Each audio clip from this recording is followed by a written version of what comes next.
Life happens wherever you are, whether you make it or not. This was what Iroh from the TV show The Last Airbender said to his nephew, Prince Zuko, when he was dreading having to make a new life in a city that he didn't feel like he belonged to. Personally, this is one of my favorite pieces of wisdom among the many that Uncle Iroh shares throughout the show. Advice that, when put in full context of his character, can teach us a great lot about how to deal with grief and pain. To use this suffering to uplift us and not to do the opposite. But to really understand this, we first need some context into Iroh's past. General Iroh, as he was known, was the rightful heir to the throne of the Fire Nation. He was the one meant to become Fire Lord. Born in a nation known for their aggression and anger, Iroh was quite the opposite. As a deeply spiritual character, he was able to see beyond the narrative of his people and learn from all nations. An embodiment of the quote, "Adapt what is useful, reject what is useless, and add what is specifically your own."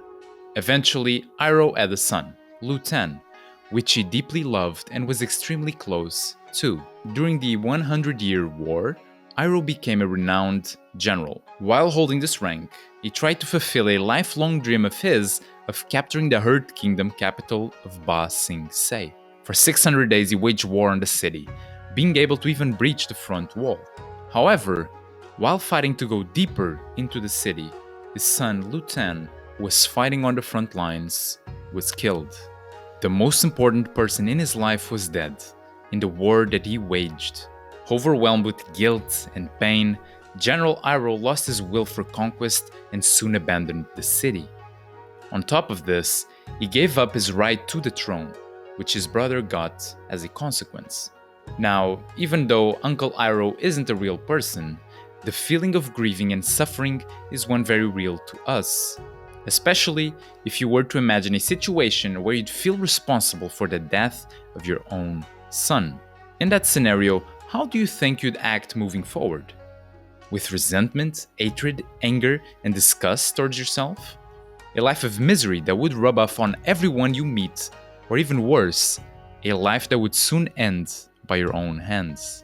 Now, real or not, this isn't how Uncle Iroh dealt with it. If you've seen the show, you know how he's easily the most likable character of all. Always understanding, always forgiving, willing to give a helping hand at any moment with a smile on his face. Someone that takes life for what it is, never wishing for things to be different, but always making the best of every situation. He used the pain and suffering that his actions brought upon him and his son to become someone he could be proud of being. Someone that brings love, not hate. Now, with all this said, how is the suffering of a fictional character useful to us? Even though Uncle Iroh isn't real, the wisdom he shares is timeless.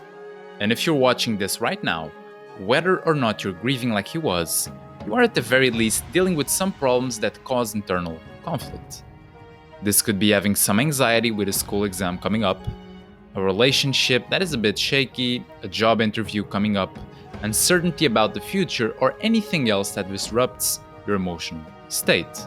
When any of these happen, the instinctive reaction is to either get upset, wish for things to be different, or to look away from the problem and avoid it. In a way, it is to choose not to deal with it. And since everything that you run away from implies that it will keep chasing you, I believe the Iroh approach to be much better.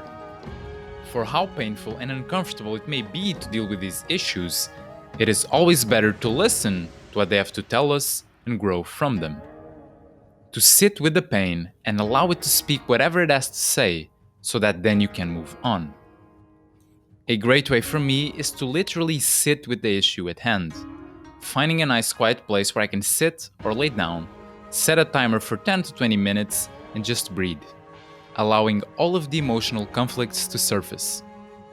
Whether those are pain, anxiety, sorrow, grief, whatever it is never comfortable or pleasurable. However, what I find is that by allowing these emotions to tell me what they need to, and by me really trying to understand why they're there and their purpose, it becomes much easier to move on. Not with the problem itself solved, but with a clear mind and consciousness to find the best solution possible without getting dragged down by my own mind. So to finish, and going back to Uncle Iroh, there is an episode, Tales of Ba Sing Se, that illustrates this perfectly. It shows him going around the city, coming across multiple problems with people, and always leaving them better than before they met him. For example, making a crying children smile and turn peaceful, helping some kids who broke a window playing soccer, even helping a young man who tried to mug him by giving him some inspiring advice on how he should move forward.